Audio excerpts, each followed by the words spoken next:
Oh my god. Hey folks, what's up guys? It's Tom F. Here, different place now. I'm down in Atlanta, but still here with Krett, still bringing you really on Thursdays. Episode 4. We're killing it. How you doing, buddy? I didn't think we'd get this far, so I'm in a great mood. Let me just take off this hood, because I look like I'm from Atlanta. I mean, you look like you're really eager to get things going. That's a good joke. You should tell it a few more times. No, I haven't. Have you heard that one yet? I haven't heard that one yet. Word. Oh man. Well, either way, I'm really eager. No pun intended to get this underway. But let's talk about recent stuff going on. I mean, so I'm down here in Atlanta because I now work for Hi-Rez Studios, and you are you're still home for now, but you work for someone now, don't you?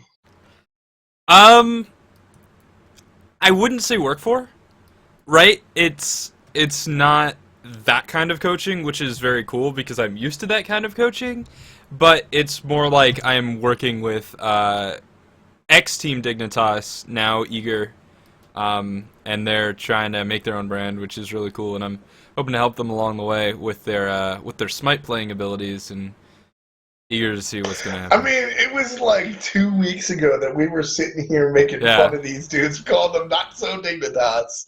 And we sort of now they have a team name, so there you go. Team I get it. You can't make fun of the name because it actually just is the name. Yeah. Yeah, you can't really do anything. There's no people were like Cognitas or Dignicog. Nah, it's just Eager. There's nothing.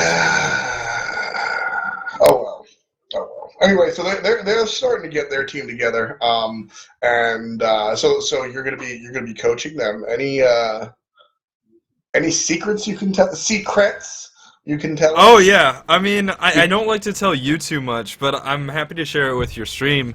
Zapman is only allowed to play Gods of Death, so Hades, Anubis, Thanatos. Still hate Krett. 4 weeks running.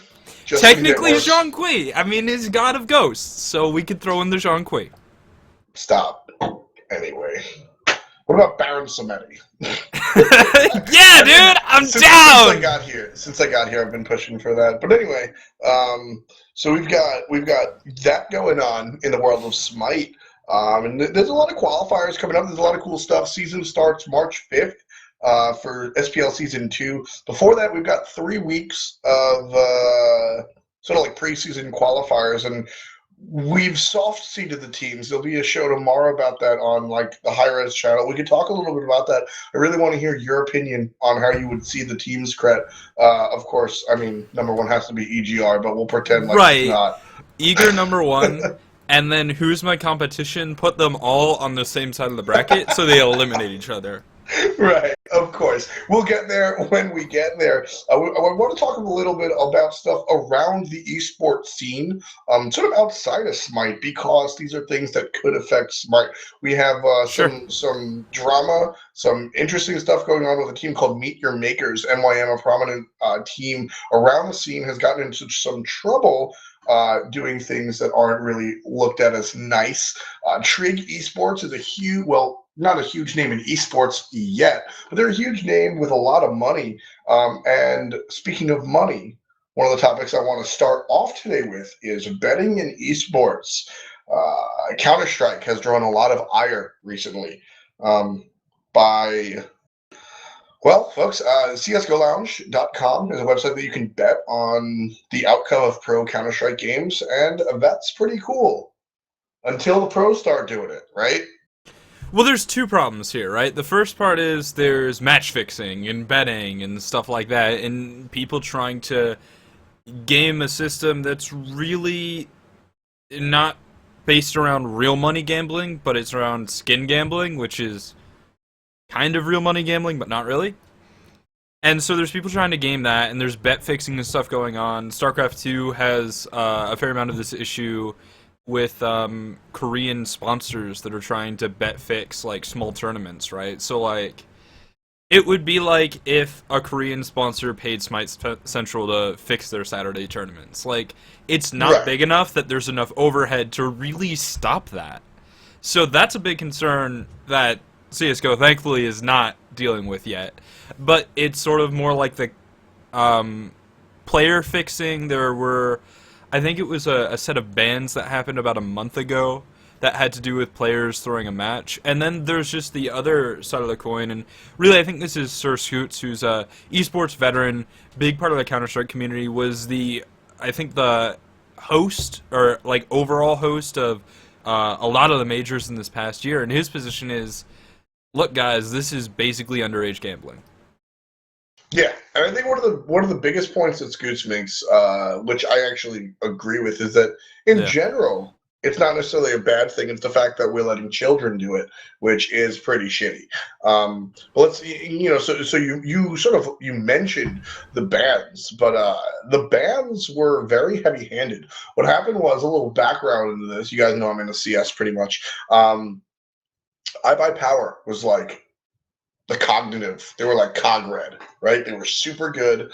And netcodeguides.com was just as good as their name sounds. They really weren't that good of a squad. Good enough to be in the pros and do that sort of thing, but not really anything outlandish. So iBuyPower was clearly going to win. They were a little jet lagged, but they were clearly going to win. They didn't, and they all bet against themselves. And they helped themselves lose. They threw the game on purpose. Now, Swag didn't really do whatever, dude. They threw the game, and some of the most prominent members of the pro scene and streamers got canned. Like Steel, who's been a player for a long time, has started an up-and-coming team, Torqued. They were the team to talk about, and boom, can never compete or take part in a Counter-Strike event or any Valve event. Can't even switch to Dota. So, he's completely smoked. He's trying to stream and do his thing, but he's completely smoked. So they pulled the trigger real hard. And Valve is generally heavy-handed, but I think this speaks to how they feel about the integrity of the game. Well, game integrity is super important to maintain, and taking a heavy-handed option, it's unpleasant pretty much for everyone. You don't want to ban these guys for life. You probably met them, you probably know them, you probably think they're cool guys, but it does maintain game integrity. My question is, are these players fixing matches because there's not enough money in the scene, or are they just greedy? I definitely think it has to do with money in the scene, right? When you look at, Pete Rose is a bad example. Pete Rose was a baseball player that got banned for life from baseball, can't be in Hall of Fame, etc. To be fair, he bet on his own team. He bet that they would win. So he wasn't win trading or anything, but the thought process is the same. The integrity of the game is somehow tainted if you gamble on your on the sport that you're playing in, is the idea. But the difference is there, he's making, millions of dollars. This is in the 70s and the 80s, but it's still millions of dollars. These kids won't make millions of dollars if they play for 10 years at the current rate they make, right? I don't have any information on what the contract was like for iBuyPower. I'm assuming they had a small salary, a couple of $100 a month, maybe, something small. But the tournament winnings were good. I don't think they were betting on themselves to eat Krett, but I definitely think it certainly helped their bills out. Sure. Yeah, so what do we want to approach first? Do we want to really think about as far as is it good for the game or is it bad for the game? Right, without win trading. Let's take a look at the integrity part first, right? Because there's two sides of this deal. There's the integrity part, and then there's three parts. There's the integrity, there's the underage gambling, and then there's the, it actually does generate interest. Gambling is cool. Salty bets exists. Yup. It's literally fake gambling on two bots playing a made-up fighting game.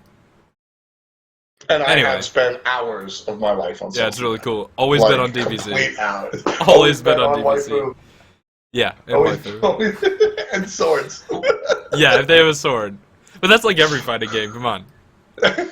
Smash. Marth. Yeah. But anyway. Excuse me. Smash isn't a fighting game. It's a competitive platformer. Anyway. But I think Super Meat Boy. Question. And Bashi. Let's talk about. Let's talk about. Let's assume that our players aren't betting on themselves, right? Like, because clearly, I think that's unanimous, Krett. Like, nah, that's not good. I think we all get All that, right, right? so what about players betting on other games in the scene they're not involved in?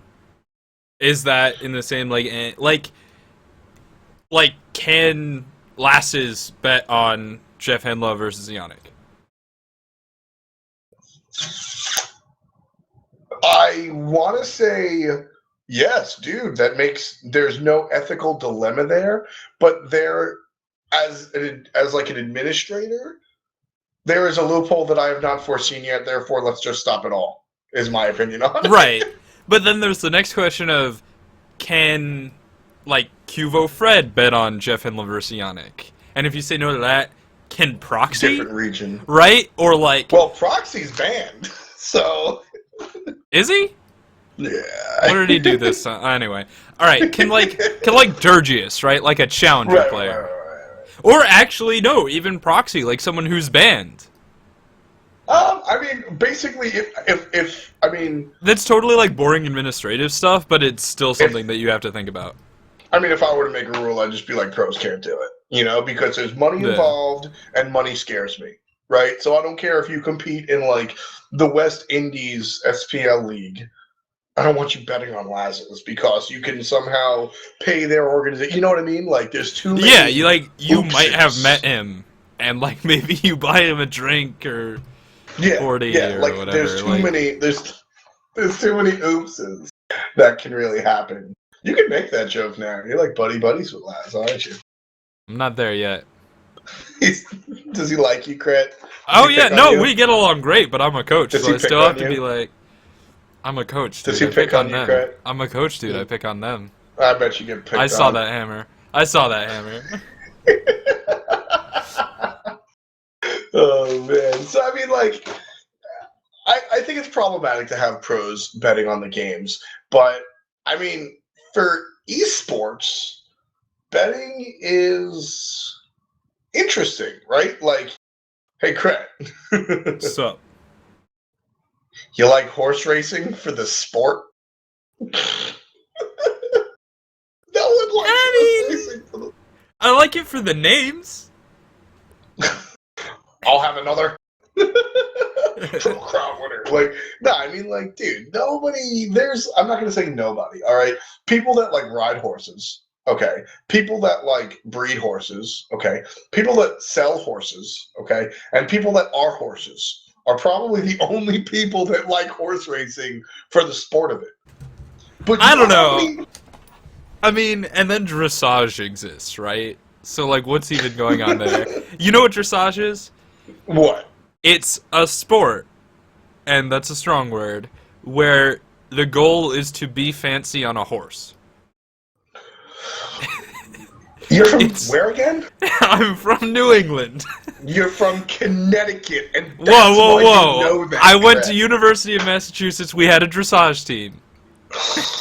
You're from Connecticut, and that's the only reason. I mean, even the word dressage just sounds like... You know what dressage sounds like? I learned about it in That thing you wear around Massachusetts! your neck. What's the thing you wear around your neck? Because I think that's an ascot or a cravat.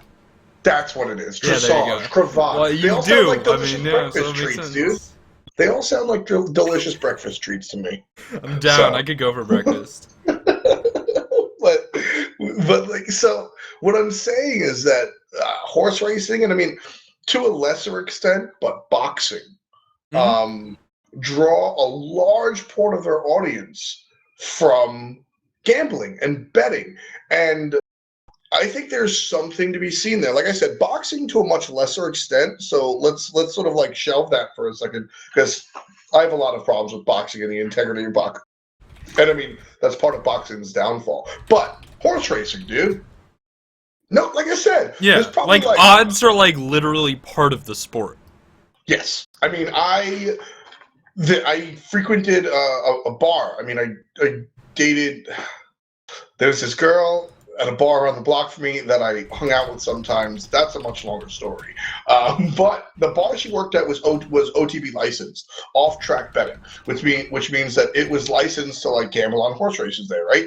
And so when you go to the bar, there's like TVs, it's like a regular sports bar, right? There's like TVs that show like Sports Center and basketball and hockey and all that stuff. And then in the corner, in like this decrepit corner opposite of the darts, there's like these 4 machines, right? With like 7 tiny TVs. And they're all like races in like Tampa Bay, Belmont, like all these racetracks that you and I have never heard of and the bartender's never heard of, but they exist. And there's always horse racing, and you just go and you like get your money and you bet on it that way. And there's odds in the papers that are like it's an entire. What I'm getting at is it's an entire section devoted to horse racing, and it's really just devoted to gambling on said horse racing. So I mean, I'd say one out of completely making up a number, 1 out of 150, fuck it, 1 out of 500 people are watching horse racing for the horse racing aspect, and the other 499 are trying to make some money. I mean, yeah, there's definitely still like a Super Bowl effect, right? Like there's like the big race, and so the storylines draw people and stuff. But like people like to wear big hats and root for the Triple Crown because it hasn't happened since 1972. But really, like what you're arguing is that the people who watch horse racing on a Tuesday are there for the gambling. Oh yeah. All right. And by some awkward like turn of fate, the Triple Crown is always on Tuesdays or something, right? So like I'm just completely wrong. Anyway, Tuesday. Exactly. So there's that aspect, and that seems beneficial, right? Like betting in esports is definitely something that could spark interest, even in like niche or dying esports, revitalize them. At the same time, And like there's also like Twitch chat betting, right? Like that exists. It's in a lot of streamers' channels where you just bet on like, do they win or lose the next game? And there are fake systems that are used for like smaller tournaments or whatever, where you bet stream bucks, whatever they're called. They're always something silly. What does Spin have, like cookies? I think they're meeps. Meeps. That is such a. Yeah. I love you, Smitten. That is such a Smitten thing. I could have guessed that. But I mean, so honestly, I think that there is something there. I think it's cool. And Krett, I honestly like it, dude. I honestly like it. But let's talk about the complications. So first, you've got an added reason for players to make shady dealings that hurt the legitimacy of your sport, right? Like, not only can you make shady dealings to, like, collude and share the prize money or whatever, which happened in League of Legends. So it was like 2 years ago. There was an event where, at the end, in the finals, all the teams played ARAM. They did all random, all metal. And, yeah. And, like, their reasoning was, like, this is ridiculous. They're not paying second place enough, so if we lose, we just don't get paid, like, and so they decided to split the winnings and play ARAM. Like, that obviously hurts the intent. Well, that's collusion, and you ban the shit out of anybody. Right. For sure. But, like, my point is that gambling over games can be another reason for players to pull shit like that. To throw games, to mess with the integrity of the sport. I mean, that's what we started the conversation with. High by Power got banned out, and then a second team actually got banned out recently from Counter-Strike, from Valve stuff, because they came forward and were like, oh, we feel really bad about it, or some nonsense. But I mean, that's like it totally opens the door, and it like is a thing, but is that a composition notebook? Yeah, I wanted a spiral one. It's all they had in the closet, so I've been using it for the past day. All my stuff is still in a box. But what's it called? Like, I feel like the upside, the draw, is cooler than the downside.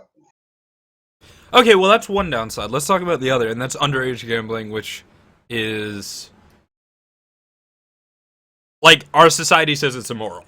Now, there's a conversation of like, is underage gambling really that bad? Well, gambling can mess up people, and like they're probably too young, and like blah blah blah. We're not having that conversation. Let's operate on the assumption that it's immoral because it's like you can't do it. Our society says you can't underage gamble, so it's bad, right? Because that's a whole nother discussion. So underage gambling is bad. How do you actually prevent that? because we all know, like, on Steam, it's like, you have to be 18 to look at this trailer, and I've been putting that I was born in 1923 since 1923. Dude, I mean, I still fake my Yeah, age because it's just 'cause like, yes! It's not even that it's easier. It's not, and I'm not endorsing this, kids. If you're at home and you're under 18, please put 18. But once upon a time, like, we grew up with the internet, right? We were probably the first 11-year-olds to use the internet. How many times did you try to watch like a GTA trailer online, and like you go, you pick like January something 64. Yeah, yeah. And then I turned 18, and it was like, yo, I can actually watch this trailer. And I did it once, and then I was like, hey, 48. Because it's just faster than actually putting in your birthday. And do I really want this website to know how old I am anyway? I mean, like, that's not... Steam stores that information now, though, so it's easier. Right. But now, like, if we're talking about gambling real money and stuff, you know, that's up to the provider to really, like, make, you know, you need to get like, tax information and stuff because it's all illegal unless it's legal. And there's a lot of, like, red tape involved. And so that's a hassle on, like, the administrator side of it. But just, Krett, real raw, betting in esports, does it bring more eyes? We can argue if it's the right eyes later. It brings more eyes. I think so, yes. I mean, like, there are streamers who, like, increase their stream revenue by having, like, betting for nothing, right? Like, it just does. Yeah, and I mean, like, that's good. Like, yeah, esports is growing, man. Esports is not at the position right now where you want to say go away. Right? When you're trying to build your anime club at school and there's 3 people watching Akira after, you know, after 9th period, school ends, and 3 or 4 people come to watch Akira, right? When you start bringing in pizza and 12 people come just for the pizza, you don't tell them to screw off. You let them come get the pizza. Right. Because you know what? 7 of them are going to leave because they think anime's dumb, but 5 of them that originally came just for the pizza are going to be like, you know what? I really want to see what happens on the next episode of Full Metal Bleach. Like, that's really something I want to do, you know? Like, Cowboy Shonen is my favorite show. And, like, that's what it's about. I don't think that esports are in a position to really give the finger to anybody. You really just want to be like, come watch our shit. Whether you want to do it just for the gambling or not, just come watch our stuff. And later on, we can be like, you know what? There's too many bad people in our scene. Well, and I think this is also, like, gambling is sort of like the more extreme version of Fantasy Smite, right? Like, it's a game that you play beyond the sport that gives you some sort of personal game. For Fantasy Smite, with the EGL, that was super cool. Hopefully we'll see it in Season 2. It was like, you can win an Xbox. And, like, that's dope. But gambling's just more extreme because, well, you either win or you lose stuff, but you're gonna do one of the two, and or maybe it's fake gambling and nothing happens at all, and then maybe you could win something, but like it's just shadier. Like gambling is just shadier than Fantasy Smite or Fantasy Esports, which is still kind of like Fantasy Smite is still kind of, or Fantasy Esports in general is still kind of gambling. You're like, yeah, I think these players will do well. I feel like that's totally, like, unfair, right? Like, if I tell you to pick, like, picture your typical fantasy sports player. Go. What do you picture? What? Picture, like, your typical fantasy sports player. What does he look like? She look like? What do they look like? You, but the beard goes, like, completely onto the neck and connects to the chest hair. Okay, so Wolfie. If I ask you what your stand... Yeah, but in a fedora. Exactly. My lady. But if I ask you to go ahead and say, all right, so when I ask you fantasy dude, you're like, dude that looks like a sports guy, probably too big of a gut because he doesn't play sports himself, and sort of a neckbeard because he loves numbers. If I ask you what does your typical gambler look like, what do you give me? Cigarette in mouth. I was gonna say Brad. Just like in a really big trench coat, though. With a pit bull. No, with Adonis next to him. In a really big trench coat. Yeah, with a pit bull. Yeah, I mean... Name the pit bull Ray. So, I mean, like, sort of like a shady, and I think that's that's just sort of like society, like gambling is blah, Right. blah, blah. But I mean, so if we separate the negative connotation from gambling, at the end of the day, it's just fun, right? If we go away from like back alley playing CeeLo to like Hi-Rez Casino, that sort of gambling, and you put like that, because sports gambling is always, because gambling on sports is illegal.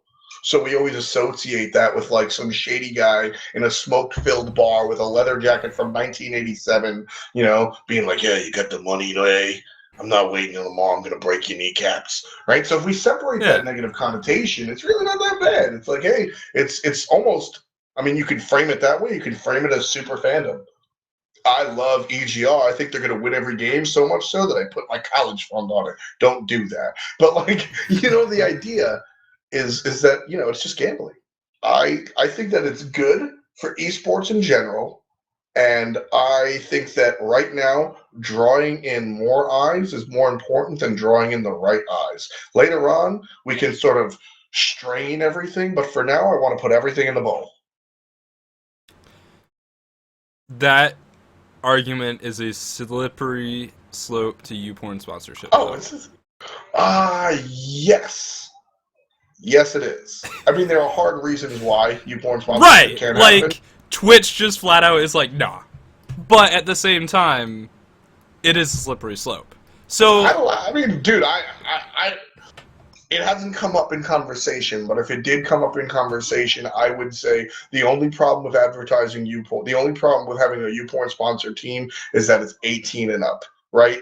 yeah, Gambling is 18 and up, but it's opt-in, and gambling isn't sponsoring a team, right? So gambling is like an add-on. It's like a mod that you can download for your World of Warcraft game, whereas sure. YouPorn sponsoring a team is a boss in World of Warcraft. It's That's the same thing as advertising. cigarette card. Exactly. Yeah. And that's different. So that's why I'm not going to go with you on that one. But in the event that it was, the only reason I would say no to YouPorn is because flavored cigarettes are illegal. If you can't market things for adults to children, esports, let's face it, is generally looked at by teenagers and people under the age of 18 that can't look at porn. Right. I mean, it's just sort of like if you're saying, let's get in everybody and then remove the sketchy people later, you do have sketchy people, and that does color people's opinions, right? So that's definitely something to think about, and I think there's room for discussion, right? Like, if there was, like, a council of people who controlled what happened in all esports, the esports Illuminati, right, they would have an interesting discussion over that, and then probably manipulate the whole thing and, like, whatever. At the same time, I would sort of be on the other hand. I think there are moral and just sort of cleanliness reasons for not having esports gambling in terms of integrity of the game and less collusion or throws. And yeah, you can just ban people, but you don't really want that situation in the first place, right? You don't want to ban people. Not at all. I mean, Krett, I'm a realist. I think somebody the other day I tweeted to be optimistic sometimes, and somebody responded perfectly, and I wish I created the quote: optimism cut with realism. And I think this is one of those times where I want to err on the side of optimistic. Speaking specifically about the Smite scene, I love our scene. I think a lot of our players are like credible. Sure, I'll probably wind up like Takani would probably get banned for betting on himself or something. But outside of that, like, I don't think that Barracuda is going to throw a game anytime soon for that shit. So I don't know. I think we have to agree to disagree here because, well, gambling might have some sort of like bad light on it. I don't think it's bad at the core. I think it's like any other vice. Like, I think that it's not bad at the core of it. It's just because of what sports betting is viewed as. It has this like poor light on it. There's nothing about the universe and gambling that makes like the relationship between the two is that makes gambling bad. Like, it just is how people do it. Exactly. And the way society looks at it. Speaking of the way society looks at things, a large company is making their first endeavors into esports. They've picked up a Smite team, they've picked up a League of Legends team, and They picked up a StarCraft 2 player, MC. MC? MC, who is one of the most fun StarCraft 2 players. Yeah, and I mean, like, so, I mean, I'd be remiss to mention it.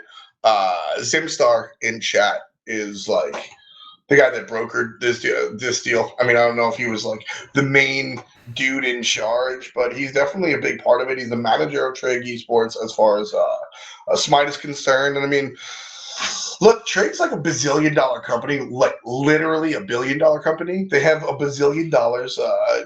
Zimstar, take a look at Zimstar's Twitter to go take a look at, you know, just how fancy they are. They're like, And, he was, well, it's two things. First of all, it's weird vines of him, like, doing something with his neck.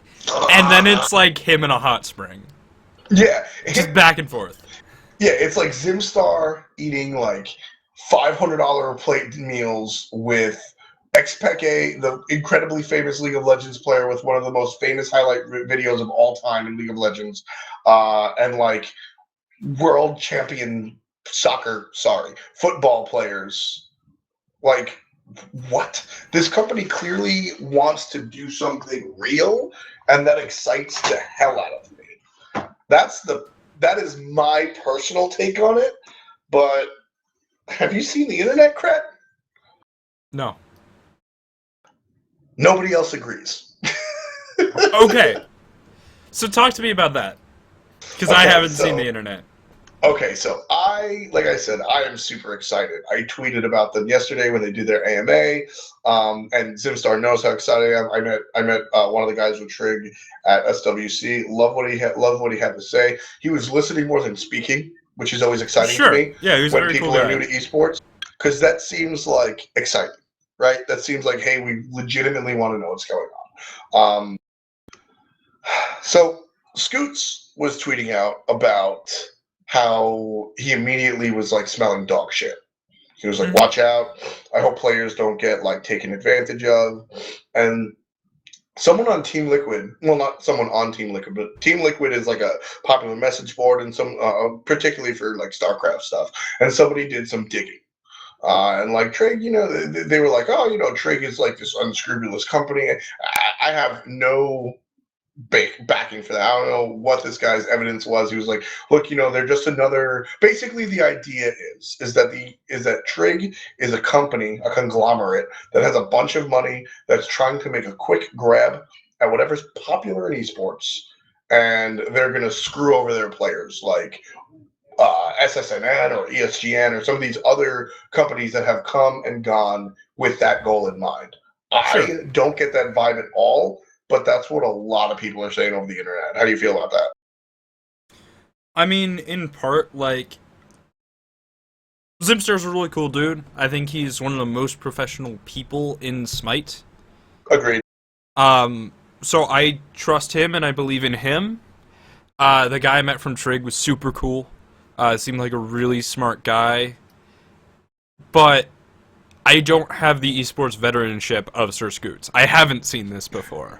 It's sort of like if you're like, yo, I think solo lane Kukulkan could be really cool, and a pro player's like, no, it doesn't work.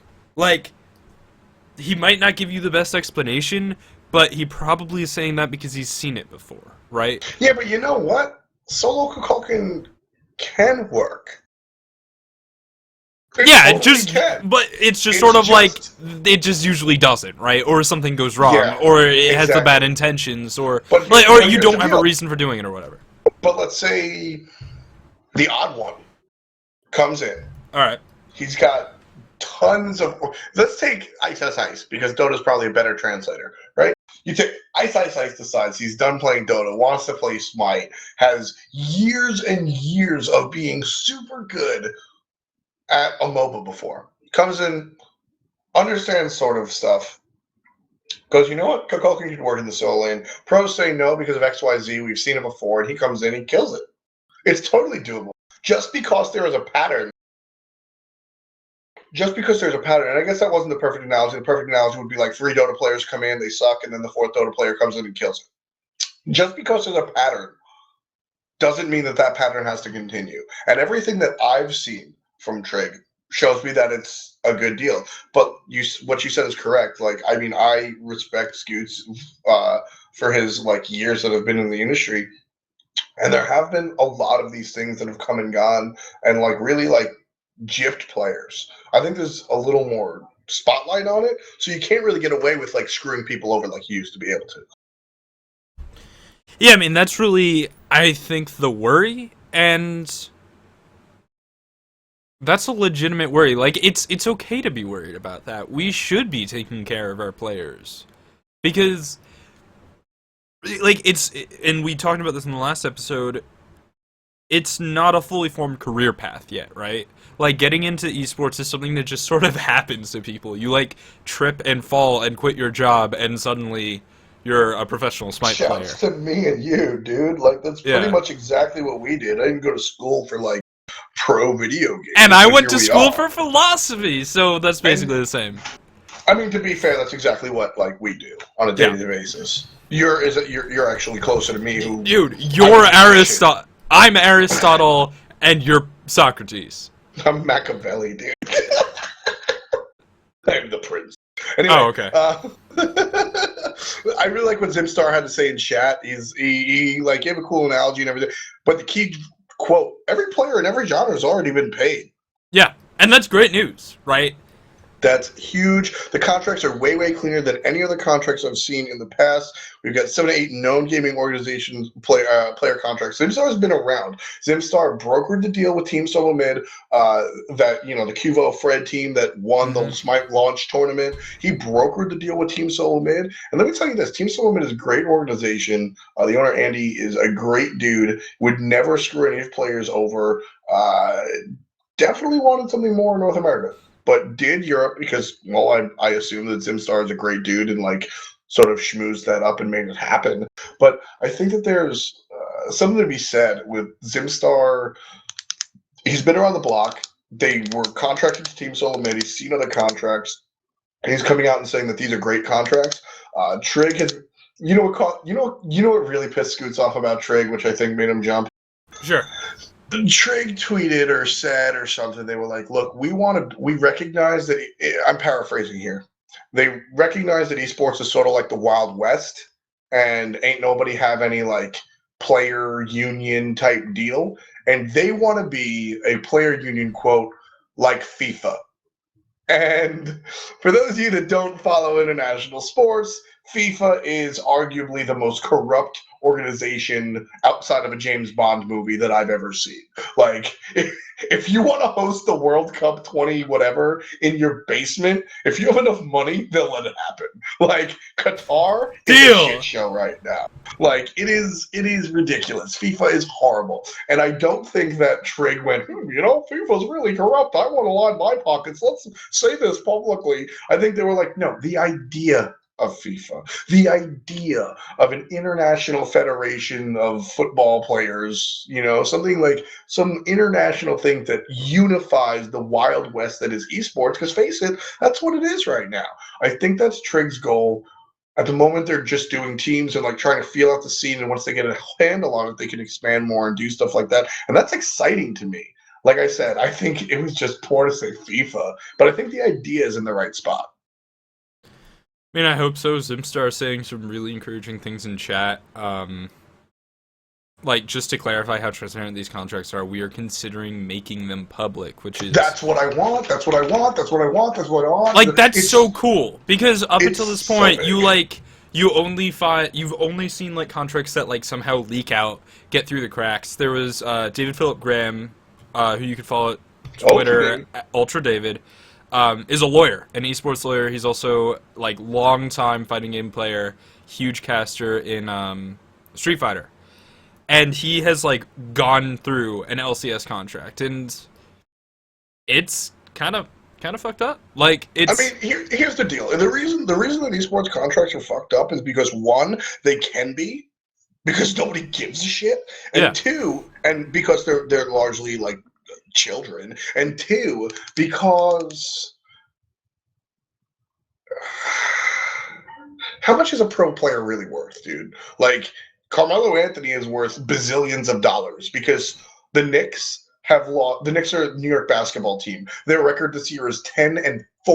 They win 1 out of 10-50. 1 out of every 5 games they win. That is horrible. They have sold out It's 1 out of Madison every Square 6. That's 1 out of every 6. Yeah, it's 1-4, 10-40. 1 out of every 5 they've won. Oh, okay. They sell Madison Square Garden out for the past 190 days. Tickets average $250. You know why? Because they go to see the players that they love. They don't give a shit if they win or lose. Sure they do. They talk about it on the message boards. But they go to see the players. The players are the people dragging in the money. Do we have that with esports? Any esport, even League of Legends? No. Are we getting there, specifically League of Legends? Of course. So, when you contract a professional Team Fortress 2 player and you tell him he's got to play six weekends of his every month have to be devoted to TF2, he's got to do interviews, and he's going to make $100 a month.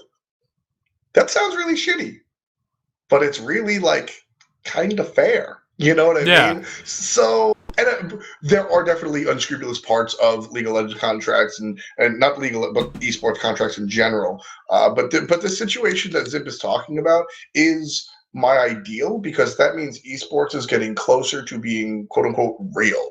Like, you want to go figure out your fate. You want to see Ronaldo's contract with his team? Google it. You can find it. Like, you know what I mean? Like, it's all good. These contracts should be all good, and it's weird that they're not. And if esports, if these trade contracts go public, I would be ecstatic for a number of reasons. One being, hey, we're legitimate.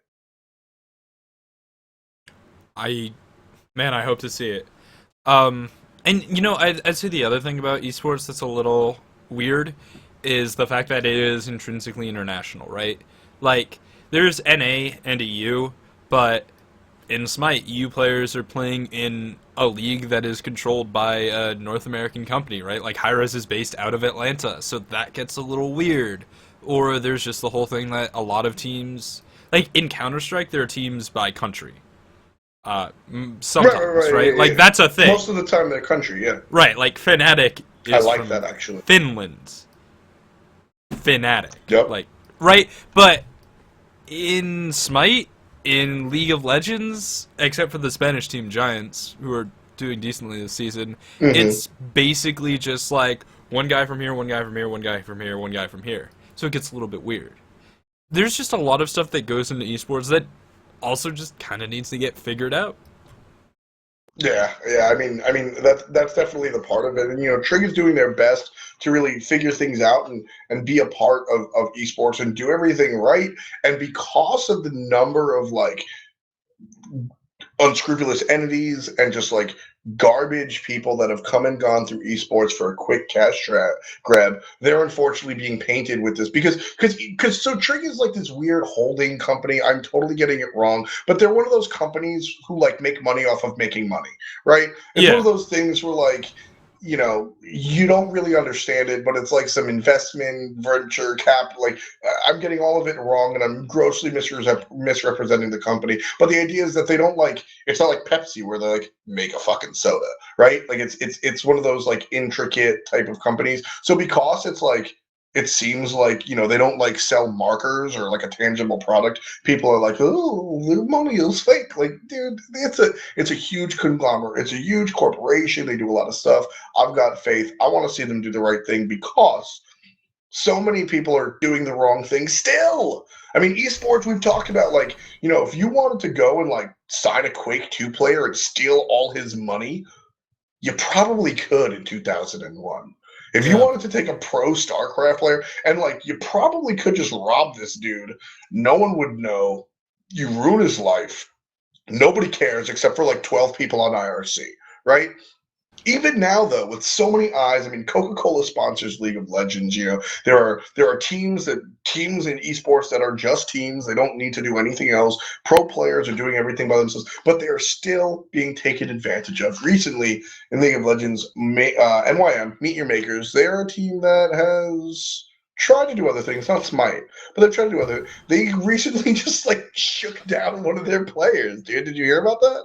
Yeah, all right. So let's break down what happened from the public perspective, right? So LCS started fairly recently. First week, Meet Your Makers shows up, formerly Super Hot Crew. They don't have their mid laner. Stop. Formerly what? Super Hot Crew. Yo, I'm so done. I remember that. And we'll go on. But And this wanna, season has Unicorns of Love, by the way. How do you feel about that?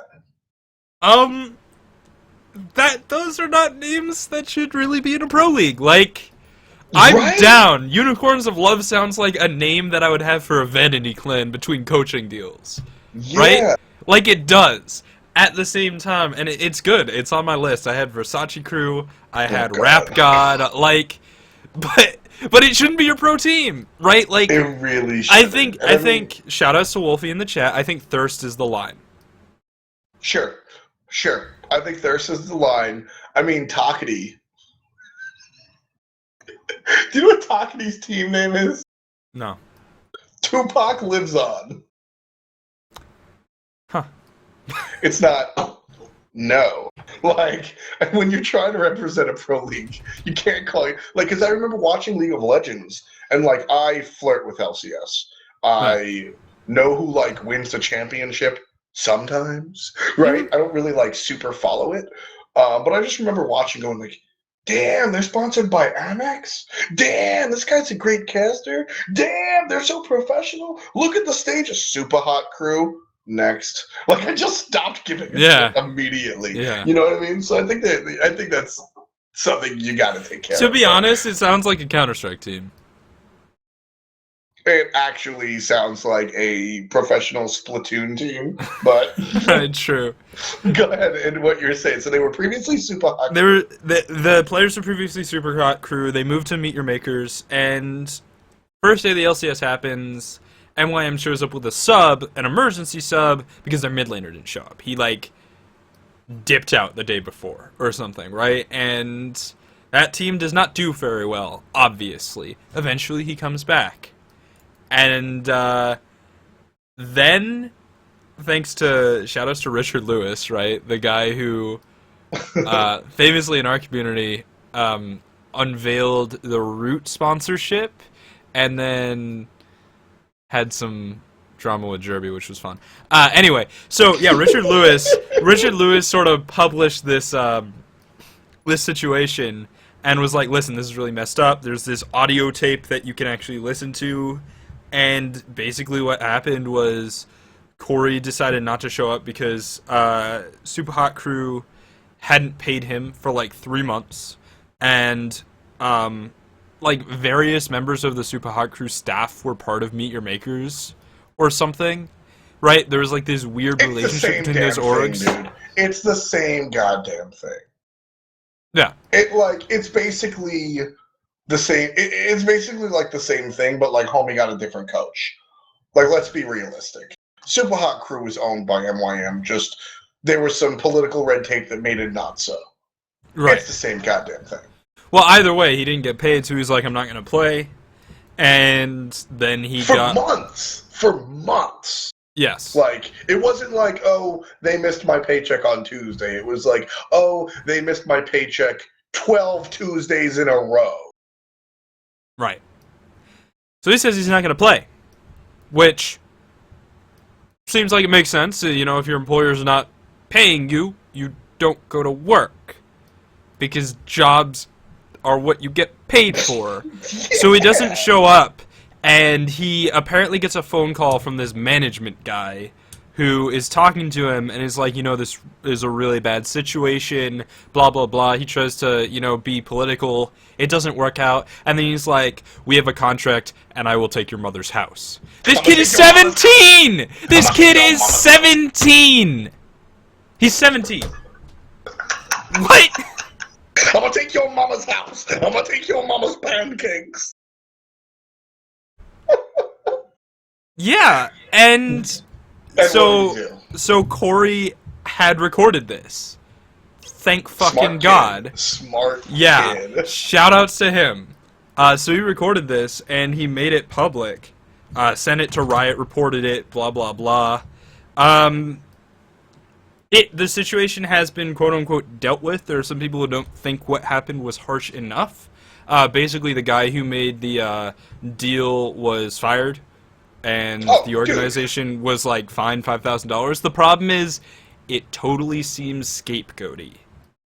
I mean, that's exactly what happened. Like, I don't think the dude that called him up and basically came out and apologized. Like, it was all on me. It wasn't the organization. It was all on me. I'm sorry. Yeah. By the way, it was all on me. It wasn't the organization. P.S. Did I mention it was all on me? Like, it's super obvious that, like, homie, it came from the top and, like, he's got to bite the bullet this time around. But, like, my thing is, like, dude, it scared the kid and he played. And, you know, Flipper said, like, it might have some sort of merit. Like, there's no, like, and even if in the contract they could take his mother's house, that's a poor contract and they're a shitty organization for writing that contract.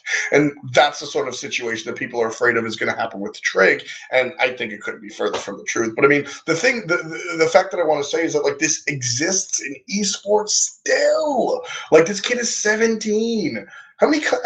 We've got a lot of 17-year-olds in the chat. How many of you people have signed a goddamn contract? Do you know 26? I signed one once. And it was a bad contract. Like, signing a contract isn't something, oh, Lord, I do this every day. Like, how many, like, contract law isn't a 101 class. So, a lot of these players, they come in as, like, esports, we were talking about it, is a lot of the time an oops career. Like, a lot of the time you're just like, oh, I'm going to go and, you know, play this game. Jeff Hidd was my favorite example. Okay. He named his account after his friend because it was hilarious. A year later, people are like, you're really good. Do you want to play for $1 million? I mean, 2.6. Like, that's pretty much how most esports is handled. So somewhere along the way, you're a kid that downloaded a game onto your computer, and now somebody's shoving you a contract with legalese in your face. Smart dudes are going to go call a lawyer. Are you going to do that? No, you're going to be like, you want to pay me to play this game? Yes. Yeah. You know what I mean? Well, and So also, like, I don't know. It's a slippery slope. well, and also, like, getting a lawyer's good, right? But there aren't that many lawyers that are. There aren't that many lawyers that are just intimately acquainted with this sort of stuff. Like, I mean, it's sports, right? Like, you go find a lawyer in contract law or sports law, and you just say, hey, it's like sports light. They're gonna screw me a little bit on money because there's not a lot there, but make sure there's no clause in there that's like, if I don't show up to work, you can take my mother's house. Like, right. That should not be a That's thing. a clause that probably shouldn't be there. Yeah. Yeah. Like that. Like, that should not be a thing. And the fact that it still exists in esports is sad. Luckily, this kid was smart and headstrong enough to go ahead and not be afraid to unveil it. So, you know, it got taken care of. But guess what? He played that game. He played that game. You know what I mean? So, you know, that type of stuff really scares me. I have the opposite idea of Trig. I really think Trig are doing the right thing. I think they want to do the right thing. A lot of what Zimstar today, for you guys that are just joining us, Zimstar's in chat. I would have him call in. We're working on that sort of situation. Probably later on down the line, we'll see really expand and do stuff like that. But, you know, he's talking in chat a little bit about how, one, they were all paid up front, not just the Smite team, which is honestly the smallest of the other two games. League of Legends, obviously the largest in StarCraft. It's dying, but it's still pretty big. But there's an expansion coming. There's hope. Anyway, this like all genres got their money up front. They have a footing in traditional sports. Like they represent some sports players, if I'm not mistaken, or they're trying to. So like understand the world of like competition and money for that. So they get that. I think their head's in the right spot. Zimstar said that they might even come open with the contracts, public with the contracts, which is huge. I'm hearing all the right things, Krett. I don't think that Trig is the next ESGN, but we'll see. I really hope not. I've met one or two of the dudes from Trig. Zimstar, I actually have a tremendous amount of respect for him as an individual. I don't think he's stupid, and I don't think it'd be easy to take advantage of him. So I'm excited for the future of Trig eSports, and I don't think that they're going to be a meet your makers or anything. We're close. Well, you know, first of all, I hope that they're good for all of their players, but I especially hope that they're good for their Smite players, because they've got some good ones. And in the coming weeks, their roster, which is Funball, Zalia, Trix Tank, Cuvo Fred, and Lobster, My favorite trio. with their coach Dazer, formerly of Fnatic, so coming along with Funball and Zalia. Can I express my distaste for having a Dazer and a Darzer in the same scene? Keep going. Yes, you can. Or did you? Okay, that was your expression. Okay, so anyway, they're going to be qualifying or attempting to qualify, probably qualifying their really good team into the Pro League in the coming 3 weeks. Yeah, the next 3 weeks are our preseason qualifiers, and we'll go into depth into that in actually just a second. I think you know what, fuck it.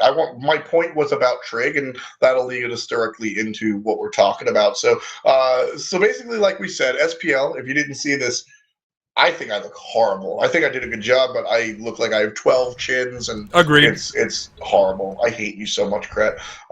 Got you. We explained the SPL. The video came out this afternoon. The SPL Season 2 spring split is a 5-week split that starts on March 5th, but preceding that, we got to figure out who the hell is going to play in that shit, right? So the next 3 weeks are open bracket tournaments, like the old weeklies, where the teams will play to see who gets the remaining 4 slots, because it's 6 teams like last year, but 2 of them are already counted because they're the ones that went to Worlds. So we're having 3 weeks of open tournaments, and those will determine the remaining 4 slots. So that's the meat and potatoes. I'll link the thing in chat. First, Krett, how do you feel about the format?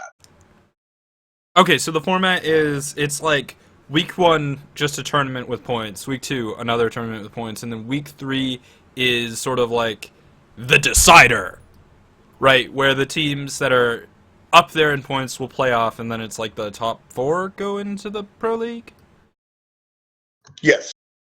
Okay, so format, I mean, how much can you do with 3 weeks, right? Like, it doesn't feel like it's as decisive as, say, a Challenger season for seeding people into the Pro League. It's definitely more decisive than the play-ins we had last year, which was like, what was it? It was like one best-of-1 tournament, and like, Takedi had a bad game, Kritosaurus lost to late bloomers, and then suddenly they're in the play-ins. I'm okay with Takedi losing. Yeah, but Nanton though? Anyway, like, it just, like, it's an improvement over that, because it's not, it's, last time I think it was 1 tournament and then 2 weeks of round robin, and this is like 2 tournaments feeding into a decider. And that seems a little bit better, just so like you have a more decisive decision on who's going to play in the final decisive decider to decide which teams are going to go to the Pro League. Stop. Just stop. Keep going, but stop. All right. But keep going, but stop. To clarify, you have 2 weeks to see who's going to make it to the decider, which I think is better than having 1 week, best of 1, and then you have 2 weeks deciding. That just doesn't make as much sense. You, I think, want to prove the caliber of these teams over multiple games. And so, like, that's probably better. There's also 4 slots, which is a lot more than the 2 that there were last time. Yes, it's a lot. And that means that there are higher level teams in the running along with lower level teams, right? So you're going to see Eager and you're going to see Complexity up against, I think, Team Nomad and, like, 2Pack Lives On. Are they still even called that? And, like, whatever Wolfie's team is. High Five. Yeah. And so, like, it's an improvement over last year. I still feel like it would have been nice to have, like, some sort of challenger thing. You know, something a little bit longer. What was your ideal? Oh, just longer? Yeah, something more decisive, right? Like, the challenger season in Europe felt decisive, right? Like, Titan won everything, and the Potato Boys won everything that was left over. And so you knew who was going into the wild cards. And in North America, Everybody won something else each week, and it was really weird. But that felt like a better format, right? North America was highly contended, and so if you diluted down the Challenger Cup from last year that played into the wildcards into 2 tournaments, Europe would be the same, and North America could have been completely different. That's sort of what I'm saying. Yeah, I mean, it definitely could have been completely different. And I mean, it's sort of one. On the one hand, I see what you're saying. Where if it was a longer process, it might be more true. Follow? They might be like more organic results, right? If it Sure. Was, but where do you stop, right? And like, there's also 4 spots, not 2. Yeah, like if we do 5 weeks. I'm just going to come and be like, well, 10 weeks would have been a better result. If we do 10 weeks, I'll be like, well, 20 weeks would have been a better result. Well, it should have been a whole year. I mean? Yeah. Well, for sure. 2 years would be a better result. Right. And then you can... you could also take the stance of being like, well, what about we have, like, the 3rd and 4th place team from the playoffs, and then, like, the World's teams. But, well, some of those 3rd and 4th place teams have drastically changed looking at Europe, like, so then I suppose you have the next tier problem of, like, it doesn't seem like Eager and Complexity should be in contention. They'll probably just go all the way through. They have to. But they have to. And the reason that they really have to is because when you look at Europe, that contention makes a lot more sense. In North America, it's like, well, Eager and Complexity should take it. In Europe, it's like, Trig's probably going to be there, but everyone else has just changed a lot. I mean, I also, like, don't... I hate random bullshit. I think that everything should have a breadcrumb leading up to it. Like, Dota International drives me wild. College basketball makes me insane. Because... basically what happens is some governing body goes, these teams compete. So like, yeah, dude, Complexity and Eager should just go. We're not betting in eSports. I would bet my mother's house. Shouts to continuity. I bet my mother's house for the fact that EGR and Complexity go to the SPL, right? But I want them to earn it. I don't want to sit here with APC and Bart and be like, well, these 4 teams go to the SPL because we say so. No.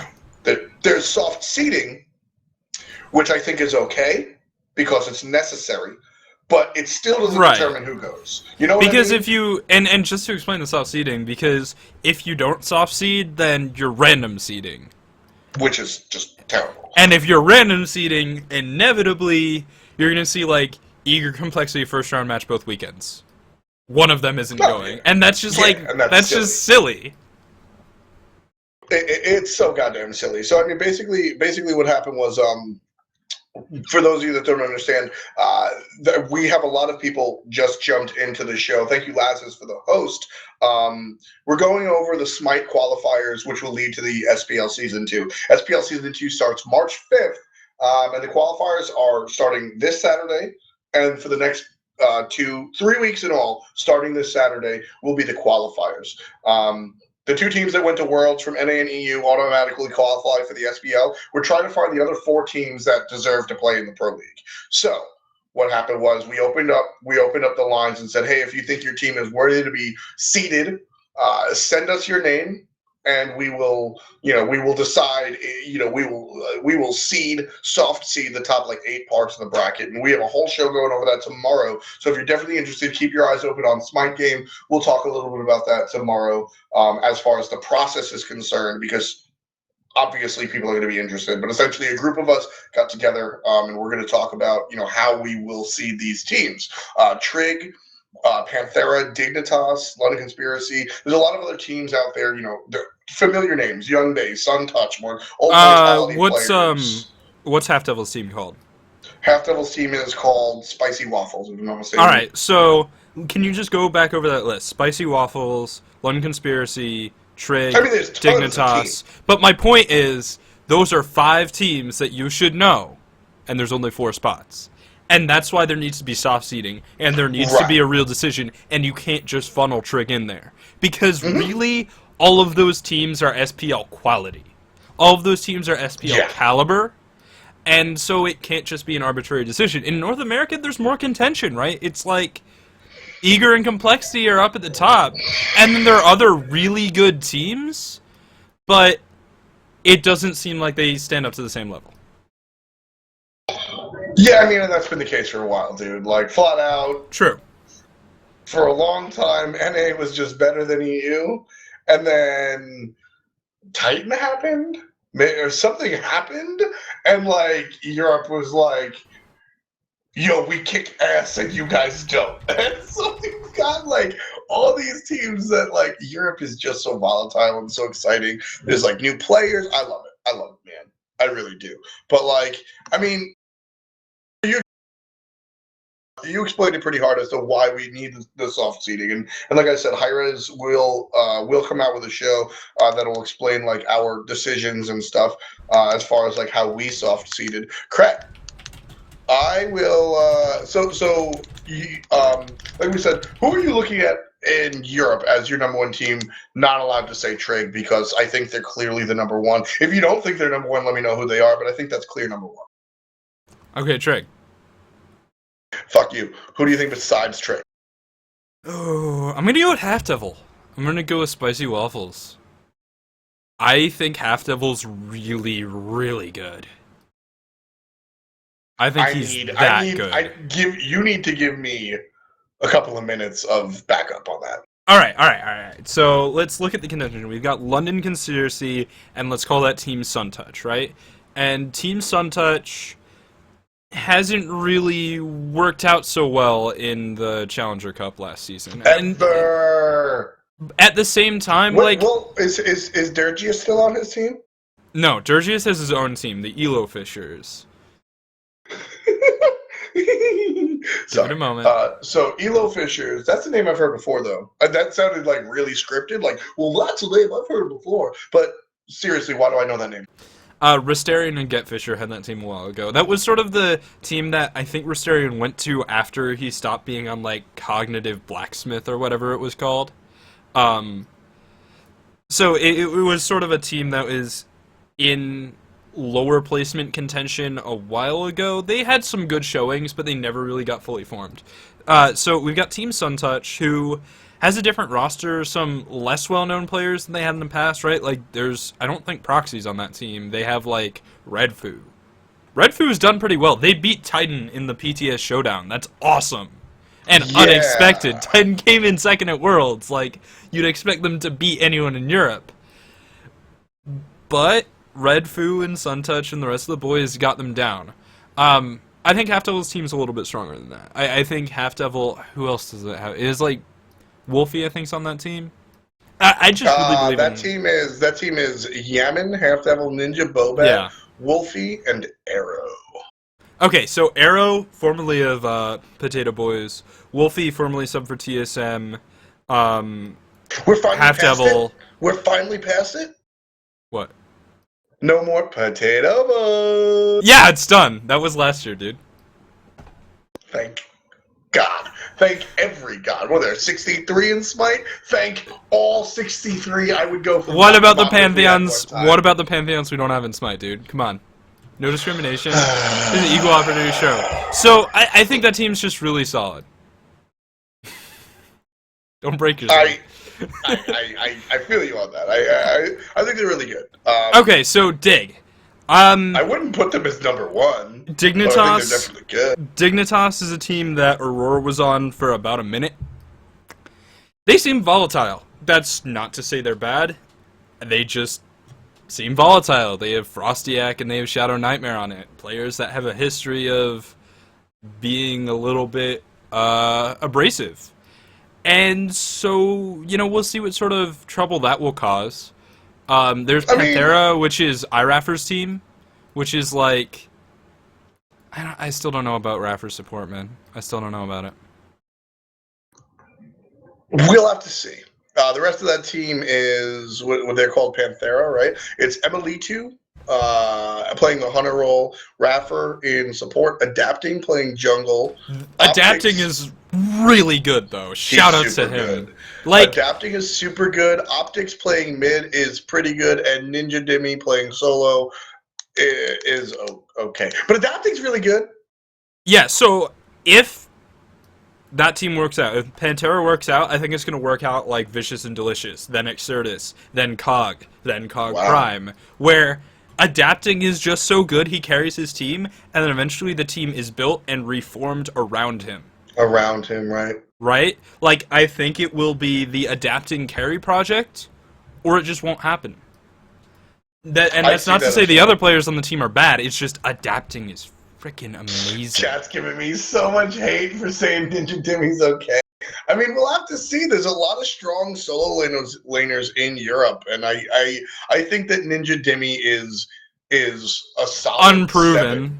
Unproven. Exactly. That's what I'm saying. He's good, but he's unproven, and I'm not saying he's bad. I'm saying he's a strong 6. He's like a 6 plus, a 7, right? We need to see what happens when he goes against Zelia.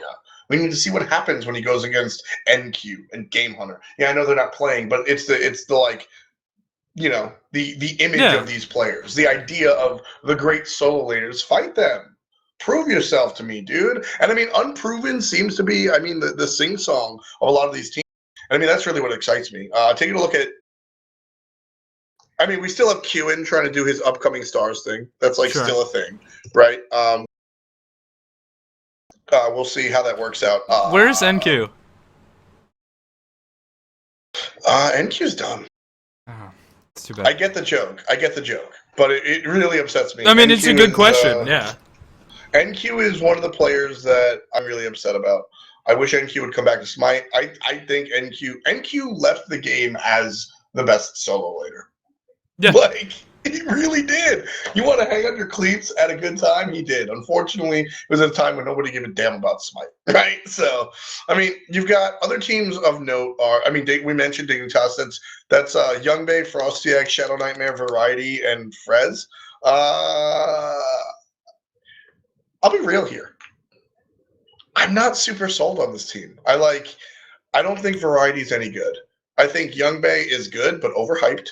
I think that Shadow Nightmare has broken up teams, not as much as Funball, but I think he's tough to work with. And I don't know much about Frez and Frostiac, but I know that they're not exactly superstars, So I don't really have much. I think Team Dignitas could make it. Taking a look, I think Sure. Trig definitely makes it. I think that there's like no contest that Trig makes it. And I think that Spicy Waffles has a good chance. And I think, you know what, I put Dig just because it makes sense. But I think that Trig definitely makes it. I think that Spicy Waffles could definitely make it.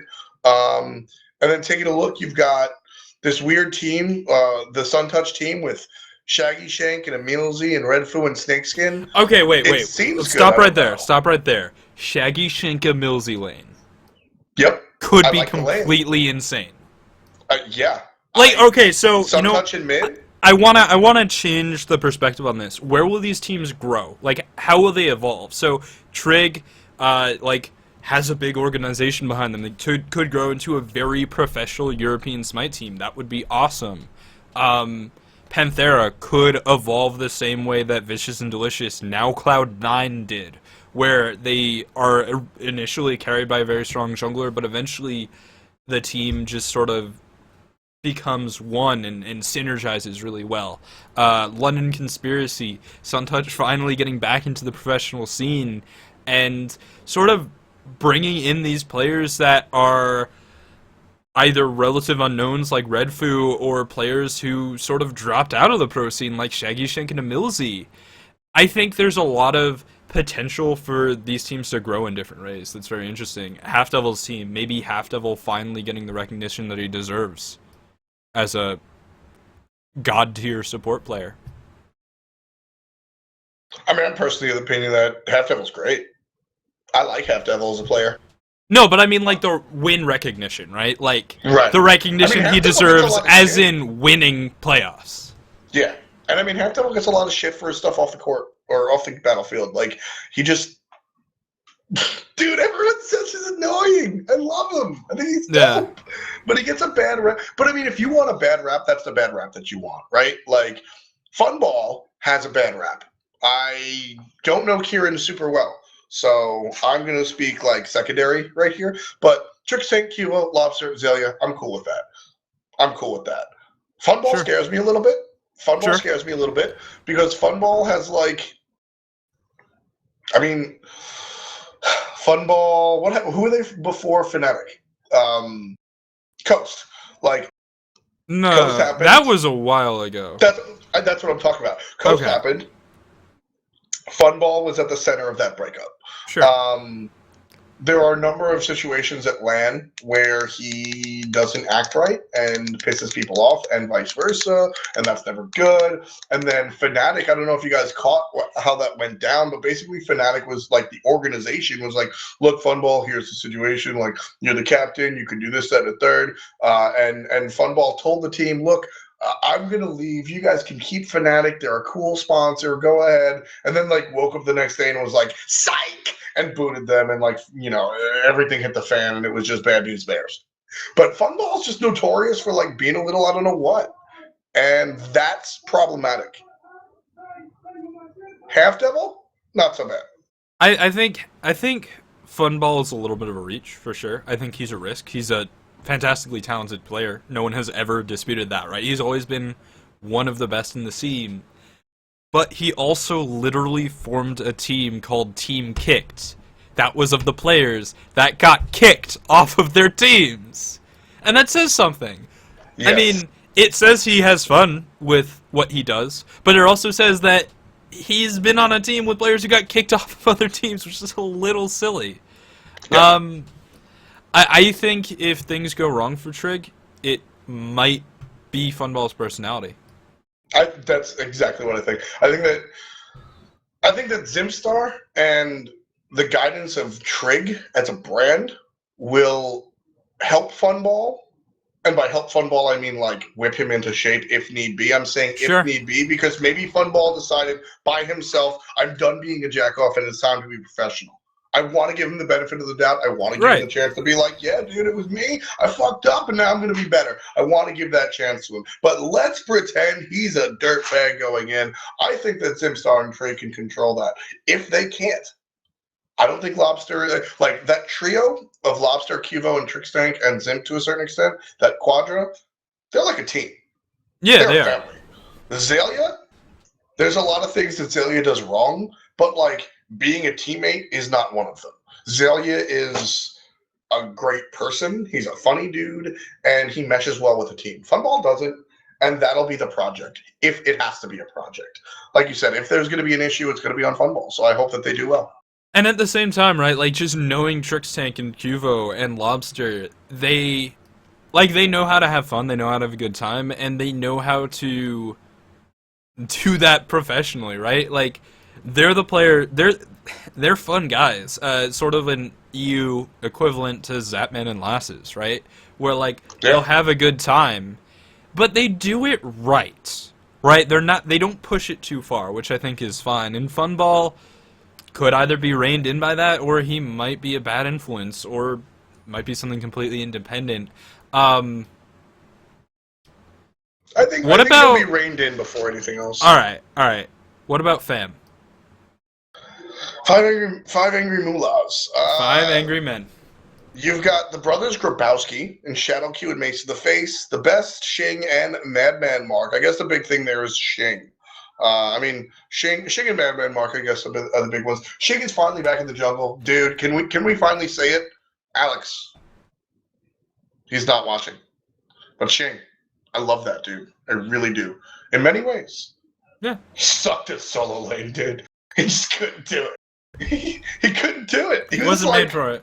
And to be fair, like, it was a downgrade from Total. Shing has always been an assassin player, right? Like, he's always been good at assassins. Yeah, but a long time ago, when he was laning with Matty Pocket, he started playing hunters, mostly Artemis. And he was really good at Artemis. Like, he's not incapable of playing different roles. He just isn't good at solo. Back in the jungle, though. Jungle Ching is one of my favorite things to watch. He is just, I mean, Ching is like this unconventional small little dude with a lisp, and he's like, "Hey man, how's it going?" And you lose him sometimes. That's exactly how he plays Smite, and it's so good for the jungle. So, Five Angry Men is a team that I had no faith in last year. A lot of people, and I mean, Krett and I handled the Challenger Cup, the majority of it. Five Angry Men caught a lot of ire because they went to wild cards, and they were winning wild cards, and then they got disqualified for being shady. And everybody was like, "Well, they were clearly the best team." Dude, they made it to the semifinals in the Challenger Cup twice, and that was when they cheated and had Pain to Beyond. They weren't a good team at all. They weren't good. I had no faith in them. I think that Mace in the Face is average. I think that the best is good, but notoriously doesn't practice. I think that Shadow Q is better out of the game than he is in the game, in the sense that he's one of the best minds in Smite when it comes to theory crafting. I think his mechanics are on point, but there are some issues there that, I mean, there's a reason that he wasn't on a team for a long time outside of a contract situation. I think that there's something there. Shing and Madman Mark. Madman Mark is fresh. Madman Mark is like a baby coming out of the ranked scene. He played once, I think. I'm not sure. He's one of my favorite up and comers for absolutely no reason. I just want him to do well. And Shing, I think this team has a new breath of life into it, and I think Five Angry Men could be an interesting team to watch. Yeah, I mean, I think the default is Eager makes it, Complexity makes it, Five Angry Men make it. Who's the fourth, right? I think that's the default conversation you have about North America. And so, who is the fourth? What are these teams? We've got the team Talkity's with. We've got the team. Yeah, so basically we've got What's Cracking, which is a big name team. It's Famous Hate, Jigs, Mask, Herwind, and Meerkat. Now, Jigs and Mask are notorious for just being douchebags, but I think this is a team to really watch out for. Sure. I'm excited to see them to see how well they succeed, and if Masks make them implode or not. I like Herwind. I like Meerkat. Meerkat's kind of a douchey guy on the line, but I think Herwind and Meerkat are strong players. I think Famous Hate is okay, and Jinx and Mask are good despite the fact that they have negative personality issues. You've got Polyjuice, which is Moji TV, Neuromod, Jacob Malfoy, and Kabam. Jacob's great. Moji and TV needs some more practice, I think. Ma and Kabam. I love Kabam. I love Ma. I know you do. Yeah, they don't. They need more work. Yeah, they just need more work. I really and truly, I hope if they don't make it, which I don't see them making it, I hope they don't take it poorly, and I want to see them dominate the Challenger Cup. Yeah. I want to, not dominate, I want to see them grow. This team is what is in the position I wish Thirst was in last year. If Polyjuice plays in the SPL, which they won't, but let's pretend they do, they're worse than Thirst was last year. If they play in the Challenger Cup, I think they get the practice they need. Taking a look at the other teams, you've got Team Nomad, which is Paradox, Met Yankee, Grishank, Jerby, and Sazik. I'm just going to say no. Met Yankee and Paradox are pretty good players. Met Yankee and Paradox are pretty good players that have never made it. Sure. Jerby, Jerby's been dropped from multiple teams for performance issues for a long time, and Grishank is amazing. That's a strong word. I'm not. Grishank can be amazing. Yes, Grishank, similar to how you said before, it was going to be the adapting carry project. If this team makes it, it'll be the Grishank carry project. It's sort of, but you have to support Grishank, right? You have to. Adapting will just win the game and flex. Exactly. Right? Whereas Grishank needs to climb over your corpses and win the game. Exactly. I think that Grishank is good, but we'll generally see. Resist Gaming is Pantheon, Houdat, Nintendo, Chaos, and Ballantine. I don't know anybody. High Five, Nocton, Brochacho, Chapu, Vulture, and Wolfie 2032. That's Thirst, dude. I love Wolfie, but it's Thirst without Jaco, and I think that's a downgrade. Like, No. I mean, dude, Wolfie and I are like BFF, and Nantan's my boy. This team is not going to make it. They're just not. They're why? really not. Why? There's not enough talent on the team. Damn. Wolfie's good. Yeah. Wolfie's good. Basically, you put this team against a number 7, the team that just misses the SPL, and they win because Wolfie wins lane. I don't think that Nantan, I mean, maybe Nantan's been practicing hardcore. Maybe Brochacho has been practicing hardcore. But I don't think that Nantan, Brochacho, El Chapu have the necessary tools to do it. I think that Wolfie is a pro player. I think Wolfie is an average or a slightly above average professional player on a team. I don't think that he is good enough to carry a team, and that's what this team needs. So I just don't see them making it at all. Eager, Zapman, Dare to Care, Lazarus, no, totally Krett. Like, yeah, you guys are making it. Herbology, Trumpet Player, Cubed, Collateral, Firewing, KK, yeah, no. Collateral's pretty good. He's sort of the player that, like, I could see him swapping teams during the Challenger Cup and making another team a lot better. Yes, I agree. I mean, you've got Complexity and then Busters. The Tupac lives on. Let's talk about Complexity. Let's talk about Complexity. Why? They're number 1 clearly. Like they're Kiki going. mid. Kiki mid Yeah. though. Even That's with Kiki interesting. Mid, they're going. No, I'm not saying it's bad. It's just like with Kiki mid and Cyclone solo, you have a very interesting dynamic of what is going on. Why is there an Arachne in middle lane? Why did he pick Sun Wukong? Like, and Complexity? that is very interesting. It's very complex. Yeah, I mean, no pun intended. Complexity is going to be very complex. Kiki needs to stop getting shit on in mid lane. Kiki, I'm going to preface this. Kiki's one of my favorite players of Smite. I love him as a person. I love him as a player, but he needs to stop being able to only play female healers. Like, that's what he plays, right? Like, he needs to be able to move out. I love the Cyclone pickup. Don't be surprised if Kiki is translated to solo bench and they pick up a new mid starter, but I think this team has got it. And then Busters is a team that I really like. Bronx Bombers, who's like a ranked superstar. Walrus, who I don't know. Soulshiner, I hate Utakity, and Awesome to the Max.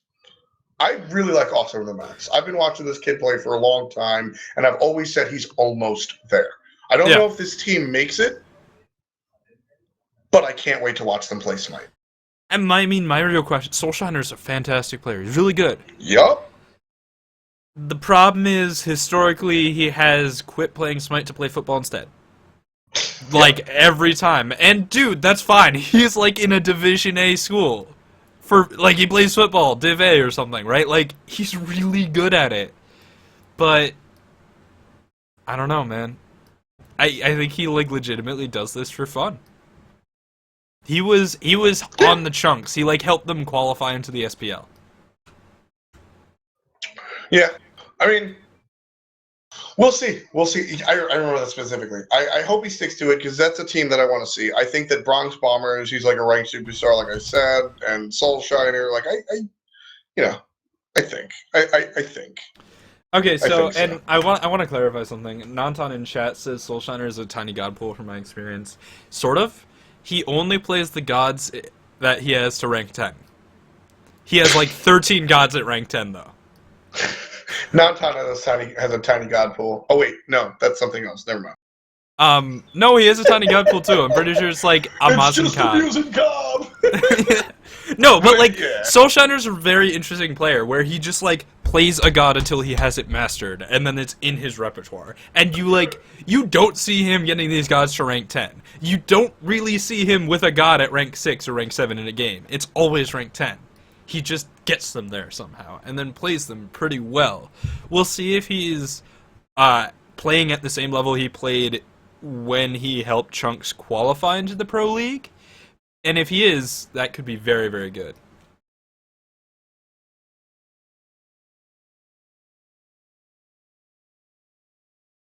Tom? Oh, God. So I think F-Swag is dead. I'm just gonna keep talking for a bit. And looking at these North American teams, right, it really is a 4th spot contention. So we've got Eager, you've got complexity, you've got 5 angry men, and they're probably gonna make it. I hope they're gonna make it. And then in that 4th spot, it feels like there's a lot of teams that like aren't fully formed, right?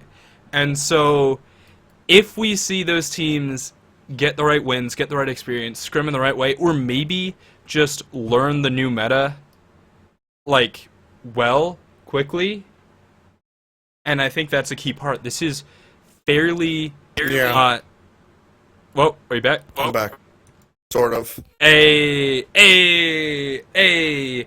you have Pern's team? Pern's team is, I don't have it in front of me anymore. It was DJ Pernicus, Aduro, and somebody else very, very strong. And I have a lot of faith in that team, as long as Pernicus doesn't blow it the hell up. Well, let's talk about the history of Pern. So, in Pern's history, he has joined a team, made them really good for 3 to 4 weeks, and then they blow up. His longest stint on a team was down to frag, which lasted maybe 2 to 3 months. That's long enough to qualify. Yeah, I mean, like, Pernicus, he's volatile. But that Pernicus, Aduro, and, god damn it, I can't remember the third guy, but it's somebody very, very, very strong. They have me very excited. Looks. Pern, Pain Devion, Panda Puncher, That's what it is. Unrelinquished, and Aduro. That's really good. That's really good. Yeah, it is really strong. So I'm excited. Sorry, they're so basically, guys, my laptop died, and now I'm on the phone. So like Kelly and Andy are being a little loud, but I mean, Of course, just to wrap things up. Just to wrap things up, I mean, I think North America is less. I don't want to say less talented, but I think they have less total talent than Europe. And it should be an interesting qualifiers for the next 3 weeks, at the very least, even in America, though, because the new teams are... We get to see players play together that haven't played before. Yeah, by the way, just to clarify, it's Panda Cat, not Panda Puncher. There's a few pandas in our community. Anyway, we're going to call it a wrap. F-Dot is dead and going back to work. This has been another episode of Really. You can find F-Dot on Twitter, twitter.com/FDOTNY. Are you still streaming on Smite Game? Yeah, I'll be streaming on Smite Game in like 15 minutes. Yep, just want to probably just change my shit because I was filming something and... then I'll be there. So twitter.com/FDOTNY and Twitch. Well, you're here, so fuck it. You're here, so fuck it. If you want to see the new You're meta, at my channel. If you want to see the new meta done very poorly, check that stream out. 7 to 10 Eastern every weekday night. It's really a lot of fun, and you can learn a lot through the process of not doing what F-Dot does. But yeah, it's really good content. You can find me, twitter.com/EGRKrett, Krett. Thanks for coming out, guys. This has been another episode of Really, and we will see you next time. Peace out, guys.